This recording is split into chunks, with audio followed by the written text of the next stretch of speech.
మరి సుధీర్ పెళ్ళప్పుడు I don't want to get married basically. నిజం చెప్పండి ఇప్పుడు. నిజంగా I don't want to get married. పిల్లని ఇవ్వట్లేదు బయట.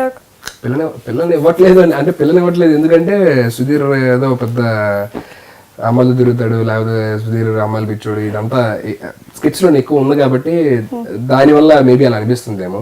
ఒక రెండు సంబంధాలు ఇన్ఫాక్ట్ అదే అడిగారు కూడా మా పేరెంట్స్ వాళ్ళని, ఆల్రెడీ రష్మికి నీకు ఏదో ఉందంట కదా అని చెప్పని. ఐ మీన్ మా పేరెంట్స్ని అడిగారు, లేదంటే అమ్మాయిలు ఎక్కువ తిరుగుతాడంట కదా అమ్మాయిలతోనే అని చెప్పని అడిగారు అనమాట.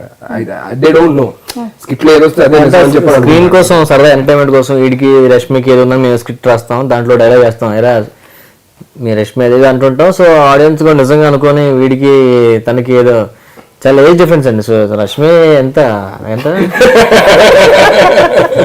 రష్మికి 25, వీడికి 30 ఉంటుంది. సో అది నిజం అనుకుంటా, అంతే ఏం ఉండదండి. సుధీర్ అంటే సుధీర్ రష్మికి ఏదో ఉందన్నమాట, సుధీర్ అమ్మాయిలు పిచ్చోడు అనమాట, ఇది జనాలు అనుకుంటున్నారు అనమాట.